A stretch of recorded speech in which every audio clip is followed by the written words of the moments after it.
Now, after months of delays, the long-awaited PlayStation 3 goes on sale at midnight tonight. Indeed so. The game's console, which also plays movies and connects to the internet, will cost £425, over £100 more than gamers in the United States are having to pay. Now, owners Sony has admitted that some games designed for older PlayStation's consoles will not actually work properly on PlayStation 3. Despite these problems, it's expected to fly off the shelves, as the phrase has it, even though the delays have given PlayStation competitors, Microsoft's Xbox 360 and Nintendo's Wii, a valuable lead.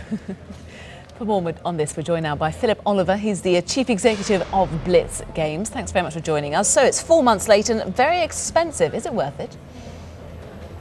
Well, bearing in mind the technology that's actually inside the PlayStation 3, it's actually incredibly good value. Sony has put an incredible amount of expense into the research and development of this machine. I suppose you've got to recoup that R&D, haven't you, some way or the other? I mean, when you actually play the thing, I mean, is it just a case of it's the latest successor, therefore the graphics are better, the definition is better, it's finer grained picture, that sort of thing?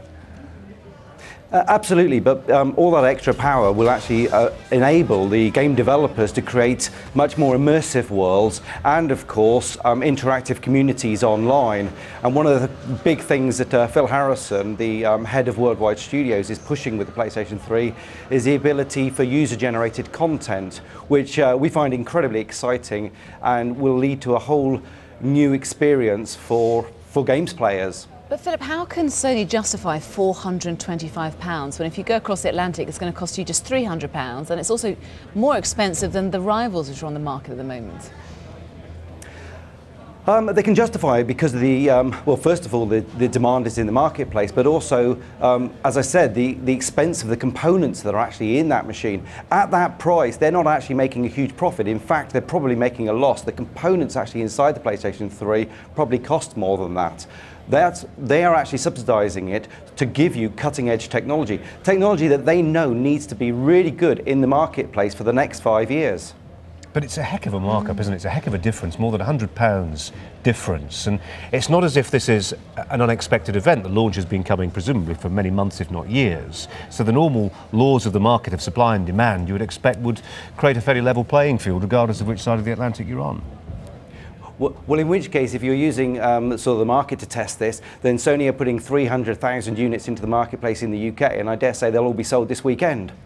What about the allegation that some of the older games will not work on this new console? I mean, that's hopeless if that's true, isn't it? It's not hopeless. What they've actually done is they're trying to reduce the component price in the actual machine. So they've gone for a software compatibility version to ensure that the PlayStation 2 games actually work. And most of them do. I believe it's about 75% of the games work. And when you're talking 75%, of course, that's all the big sellers. So pretty much most people's libraries, PlayStation 2 game libraries, will actually be compatible. Well, 25% aren't. That's a big chunk of games, isn't it? Yeah, but they're not the ones that were the huge sellers. I mean, Sony obviously focused on the ones that were the big successes on the PlayStation 2. Do you not think at £425 they should make sure that every game works? It's actually an interesting market in the fact that many years ago when we were sort of in the console market, the whole debate whether games consoles should even be backwardly compatible was the debate. I find it really surprising that people these days actually are disappointed that some of the games, even the lesser selling games, aren't actually backwardsly compatible. All the big ones will be, and that's the important thing. And anyway, people are buying the PlayStation 3 for the new experiences that real PlayStation 3 games are going to give them. And Philip, if you're right, if your hunch is right, then there are scorch marks on the shelves this weekend and 300,000 units fly off those shelves. Who's buying them? Will be. At the moment, it is obviously the early adopters, the people who are getting salaries themselves. Obviously, this is quite an expensive machine, so it's a 20 plus. As time goes on, so the price will reduce, and so the machine will become more mass market.